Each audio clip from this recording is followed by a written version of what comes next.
আমরা বর্তমানে বাস করছি চূড়ান্ত নির্লজ্জ এক পৃথিবীতে। এমন এক পৃথিবী যেখানে আপনার হাতের মুঠোফোন দিয়েই যে কোনো ওয়েবসাইট থেকে যে কোনো ভিডিও চালাতে পারেন অনায়াসে। পর্নোগ্রাফি ইন্ডাস্ট্রি বর্তমানে একটি $multi-trillion ইন্ডাস্ট্রি, যার উদ্দেশ্য এবং কাজই হলো আপনাদের প্রত্যেকেই যেন কোনো না কোনো ভাবে এসব নোংরামির ভোক্তা হন এবং প্রতিটি নারী পুরুষ ও শিশুর সামনে এগুলো যেন উন্মোচিত হয় তা তারা আশা করে। আপনিও দেখবেন, আসক্ত হবেন এবং পরিণত হবেন আরো একজন ভোক্তায়। এটাই হলো আমাদের সমাজকে দেয়া পর্নোগ্রাফির উপহার। এটা তৈরি করছে অমানুষ, মানুষকে পরিণত করছে পশুতে, যৌন বিকারগ্রস্ত মানুষে। এবং আপনাদের মধ্যে দুর্ভাগ্যক্রমে কারো কারো এই আসক্তি রয়েছে এবং আপনারা এসব জঞ্জাল অনলাইনে দেখছেন, আপনারা দেখেন এবং নিজেদের বিভিন্ন মোবাইল ডিভাইসে এবং অ্যাপে সেভ করে রাখেন। এবং এই নিয়ে আপনাদের ভিতরে আর কোনো খারাপও লাগে না, কেননা আপনারা নিজেরাই মনে মনে নিজেদের জন্য এগুলোকে গ্রহণযোগ্য ধরে নিয়েছেন। হয়তো মাঝে মাঝে এই নিয়ে একটু অনুশোচনা হয়, কিন্তু আবারও আপনি ফিরে যান সেদিকে। আপনি ভাবছেন অন্তত আমি তো কারো ক্ষতি করছি না, অন্য কাউকে তো দেখাচ্ছি না, নিজেই দেখছি, এইটুকুই ঠিক আছে। কিন্তু জানেন আসলে কি হচ্ছে? ভেতরে ভেতরে আপনার আত্মা নিঃশেষ হয়ে যাচ্ছে, আপনার সালাত হয়ে গেছে অন্তঃসার শূন্য। সে সময় আপনি একটু চোখের পানি ফেলতে পারেন না, কেননা আপনার হৃদয়ে আল্লাহর ভয় এতটাই কমে গেছে। কারণ হলো ওই সমস্ত নোংরামি যা আপনি দেখে আসছেন তারই ফলাফল। এগুলো আপনাকে পরিণত করেছে একটা মানুষরূপী পশুতে, যার ফলে আপনি এখন আর স্বাভাবিকভাবে তাকাতেও পারেন না। যখন একজন নারী আপনার পাশ দিয়ে যায়, আপনি যেন দেখেন একটা মাংসপিণ্ড হেঁটে যাচ্ছে। আপনার দু চোখ সর্বদাই নিরীক্ষণ করে বেড়াচ্ছে প্রত্যেককে। সারাটাক্ষণ আপনি হা করে তাকিয়ে থাকেন, চেয়ে থাকেন, চোখ নামিয়ে নিতে আপনার রীতিমতো কষ্ট হয়। যখন আপনি সাবওয়েতে কিংবা ক্যাম্পাসে অথবা যখন কর্মক্ষেত্রে নয়তো রাস্তা দিয়ে হেঁটে যাচ্ছেন, আপনি পারছেন না নিজেকে সংযত রাখতে। হয়তো একটা বিলবোর্ডের দিকে তাকালেন, আপনি দ্বিতীয়বার তাকান, তৃতীয়বার তাকান।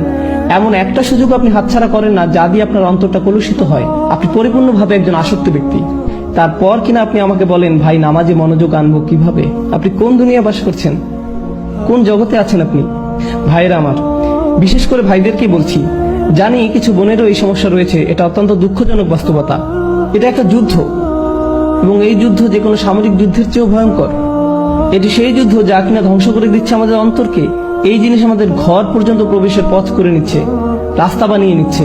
আচ্ছা, আমিও চাই আমাদের সন্তানদেরকে এসবের হাত থেকে যত দূর সম্ভব বাঁচাতে, কিন্তু যখন আমার সন্তান স্কুলে যায়, সেটা ইসলামিক স্কুলই হোক না কেন, খুবই উজ্জ্বল সম্ভাবনা রয়েছে যে কেউ একজন হতে পারে তারই এক বন্ধু তার আইপ্যাড বা অনুরূপ কোনো মোবাইল ডিভাইস নিয়ে এসে বলবে, দেখো দেখো সবাই। এটা খুবই বাস্তব একটা চিত্র, মোটেই কাল্পনিক কিছু নয়। এজন্যই আমাকে আমার সন্তানদেরকে প্রস্তুত করতে হবে এই কুৎসিত কদাকার জগৎ সম্পর্কে, যার মুখোমুখি তারা হবেই এক সময়। এর থেকে পালানোর আর কোনো পথ নেই, আসলে কোনো মুক্তি নেই। আপনারা ইসলামিক লেকচার দেখছেন ইউটিউবে, নিশ্চয়ই দেখে থাকবেন যে সেখানে যে কোনো ভিডিওর পাশ দিয়ে ফলো আপ ক্লিপগুলো দেয়া থাকে, তার মধ্যে একটা না একটা বাজে জিনিস থাকবেই। আর আমার মনে হয় না এটা নিছক দুর্ঘটনা। এমন না যে সবকিছুতে আমি ষড়যন্ত্রের গন্ধ পাই, তবুও আমি মনে করি না এগুলো এমনি এমনি হচ্ছে। আর আপনাদের বেলায় আসলে কি হয়?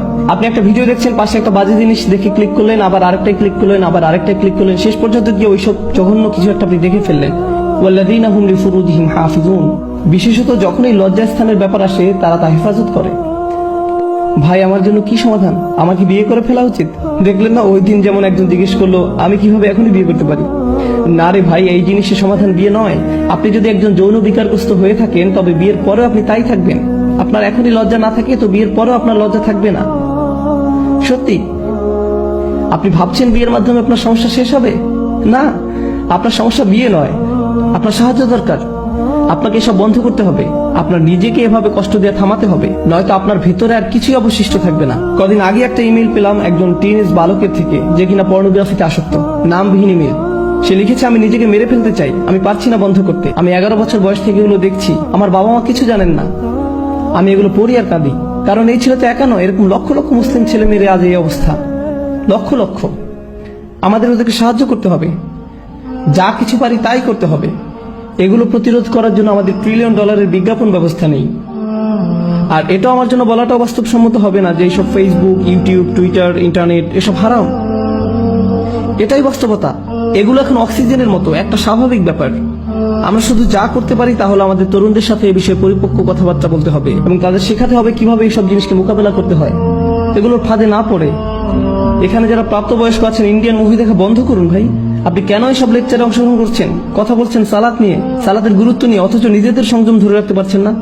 মা, মেয়ে, স্বামী, স্ত্রী, বোনেরা মিলে একসাথে যা ইচ্ছা দেখছেন, কি না দেখছেন।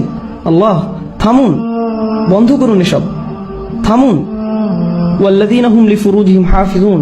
তারা তাদের লজ্জাস্থান হেফাজত করে। লজ্জাস্থানের হেফাজত করা মানেই যে ব্যভিচার জিনা না করা তা কিন্তু নয়। এর মানে সেই সকল জিনিস থেকে বিরত থাকা যা আমাদেরকে ওই প্রলোভনের দিকে ধাবিত করে। তারা লক্ষ্য করে, তারা রক্ষা করে, তারা জানে লজ্জাবোধ হুমকির মুখে পড়ে, তারা বোঝে কিসে তাদের দুর্বলতা এবং আকাঙ্ক্ষা চাহিদা সম্পর্কে। এই তীব্র আকাঙ্ক্ষা আসলে আল্লাহ আমাদের মধ্যে দিয়েছেন এবং সেটা আল্লাহ দিয়েছেন সঙ্গত কারণেই। তিনি এটা করেছেন আর সবার মধ্যে এই চাহিদা আছে, এটা বলতে আমার কোনো দলিল প্রয়োজন নেই। জানি আমি পুরুষ মানুষ যারা এখানে আছেন প্রতিদিন প্রতিনিয়তই আপনাদের সবাই এই চ্যালেঞ্জকে মোকাবিলা করছেন। বিশেষ করে এরকম একটা শহরে, অন্তত টেক্সাস আর একটু বেশি রক্ষণশীল, অনেক বেশি না কিছুটা বেশি। কিছু শহরে অন্তত এসব কুরুচিপূর্ণ বিলবোর্ড বা এ ধরনের জিনিস বসানোর অনুমোদন দেওয়া হয় না। আসলে তারা বিলবোর্ড টাঙানোর অনুমোদন দেয় না, কিন্তু সেটা হয়তো দ্রুতই বদলে যাবে, কেননা শেষ পর্যন্ত সাম্রাজ্যবাদেরই জয় হয়। কথা হচ্ছে আপনারা এমন এক শহরে বাস করেন যেখানে সবই আপনার সামনে উন্মুক্ত, কোনো কিছুই বাদ নেই, সবকিছু। আর আপনাদের রীতিমতো মরণ যুদ্ধ করতে হয় নিজেদের বাঁচানোর জন্য। এই অনুচ্ছেদটিতে এমনকি খুব বেশি বড় লক্ষ্য অর্জনের কথা বলা হয়নি, এখানে কেবল ন্যূনতম অংশটুকু এসেছে। আগেই বলেছি আপনাদের, তাই না? এগুলো হলো ন্যূনতম, যা না হলেই নয়। আমাদের ন্যূনতম কর্তব্য হলো যে আমাদের যাবতীয় নির্লজ্জতা, ব্যয়াপনা থেকে নিজেদের বাঁচিয়ে চলতে হবে, নিজেদের ভেতরে এই প্ররোচনার বিরুদ্ধে যুদ্ধ ঘোষণা করতে হবে। আর আমি জানি আপনাদের কেউ না কেউ আছেন যারা এসব বন্ধ করার চেষ্টা করছেন, তারপর আবার ফিরে গেছেন, আবারও চেষ্টা করছেন, আবার ফিরে গেছেন, বারবার ফেসে যাচ্ছেন এই চক্রান্তে। জানি আমি অনেকেরই এমনটি হচ্ছে। আপনারা যুদ্ধ করে যাচ্ছেন এর সাথে, তবে হাল ছেড়ে দিবেন না। আর সেজন্য যা প্রয়োজন করুন, কখনো একা থাকবেন না, সব সময় ভালো বন্ধুর সাথে থাকুন। লাইব্রেরি চলে যান আর সেখানে পড়াশোনা করুন। এমন কোথাও চলে যান যেখানে আপনার আশেপাশে আরো মানুষ থাকবে, কারণ আপনি যখনই একা থাকেন শয়তান আপনাকে একা পেয়ে বসে। আর আল্লাহর ভয় যদি আপনার মনে যথেষ্ট না থাকে, তবে অন্তত মানুষের ভয় যদি কাজ হয়, অন্তত নাই হমার চেয়ে তো কানামামা ভালো। আপনারা জানেন এসব কথা অন্যখানে আমি আগেও বলেছি, বাবা মাদের আরো বলছি, যদি আপনার বাসায় কম্পিউটার থেকে থাকে দয়া করে সেটা ল্যাপটপ না হয়, বাসার ডেস্কটপ রাখুন। আর মনিটরটা যেন বড় হয়। আর এটা নিশ্চিত করবেন কম্পিউটারটা যেন রান্নাঘর কিংবা খাওয়ার ঘরে থাকে, বসার ঘর ব্যবস্থা করবেন না। বাচ্চাদের ঘরে তো নয়, এমনকি আপনাদের শোবার ঘরেও না, খাবার ঘরে কম্পিউটার রাখবেন, একদম সবাই দেখতে পাচ্ছে এমন দিকে মুখ করে। তুমি হোমওয়ার্ক করতে চাচ্ছ, করো, মনিটর এদিক ওদিক ঘোরাতে পারবে না, সবার মুখের সামনেই থাকবে। এভাবেই আপনাকে করতে হবে, বুঝলেন? এভাবেই আমাদের সাবধানতা অবলম্বন করতে হবে। আপনার 11 বছর বাচ্চাকে স্মার্টফোন দিবেন না, কি ভাবছেন আপনি? ব্যাপারটা মোটেও স্মার্ট নয়। বাচ্চাদের আপনারা স্মার্টফোন দিবেন না। আমি কেন এমন দেখি যে ইসলামিক স্কুলে ক্লাস 2 বা 5 এর বাচ্চার হাতে আইফোন 5। আমার নিজেরও আইফোন 5 নেই, আর তাদের কিনা আছে, কিসের জন্য? আপনারা জানেন এগুলো কত ভয়ঙ্কর হতে পারে? ইল্লা আলা আজওয়াজিহিম আও মা মালাকাত আইমানিহুম ফাইন্নাহুম গায়রা মালুমিন। আর তাদের স্বামী স্ত্রী ব্যতীত, তাদের অধিকারভুক্ত দাসী ব্যতীত, সেক্ষেত্রে সংযত না হলে দোষের কিছু নেই। আল্লাহ বলছেন আমাদের এসব আকাঙ্ক্ষা রয়েছে এবং আমরা সেগুলো সম্পাদন করতে পারবো, পূরণ করতে পারবো, কিন্তু শুধুমাত্র আমাদের বৈধ স্বামী স্ত্রীর মাধ্যমে। কিন্তু এর বাইরে আমরা কোনো কিছু করতে পারবো না। আরেকটা ব্যাপার, যখন মানুষ ওই সমস্ত জঘন্য জিনিসে আসক্ত হয়, অবিরতভাবে ওইসব নিয়ে পড়ে থাকে এবং অতিরিক্ত বেশি পরিমাণে সেসবের সংস্পর্শে থাকে, তাদের দাম্পত্য জীবন হয় দুর্বিষহ। ভোগ সুখ নিয়ে তাদের নিজেদের ভেতরে এক ধরনের অলীক এবং অবাস্তব ধারণা গড়ে ওঠে এবং তখন তারা নিজেদের স্বামী স্ত্রীর কাছ থেকে সেই সুখ খুঁজে পায় না। ঘরে ঘরে এগুলো নিয়ে অনেক বড় ফিতনা তৈরি হয়, পরিবার ধ্বংস হয়ে যায়, মুসলিম পরিবার। এগুলোই বর্তমান সমাজে আমাদের হচ্ছে। আল্লাহ তাদের সম্পর্কে বলেন যারা সালাত প্রতিষ্ঠা করে। তিনি বলেন, আমি বর্ণনা করছি যারা সালাত বা নামাজ প্রতিষ্ঠা করে, এগুলো হচ্ছে মওসুফ আল মুসল্লিন, সালাত প্রতিষ্ঠাকারীর বৈশিষ্ট্য। আল্লাযিনা, সব আল্লাযিনাগুলোর প্রত্যেকটি হচ্ছে মুসল্লিদের এক একটি সিফাত বা বৈশিষ্ট্য। অর্থাৎ যারা সালাত কায়েম করে তারাই হলো সেসব মানুষ যারা নিজেদের সালাত কায়েমের ব্যাপারে নিয়মিত এবং অবিচল। এরাই হলো সেসব মানুষ। ফামান ইবতাগা ওয়ারাআ যালিকা ফাউলাইকা হুমুল আদুন। আর যারা কিনা এই সীমার বাইরে চলে যায় তারা মূলত আগ্রাসনে লিপ্ত। এসব কাজে এক প্রকার আগ্রাসন।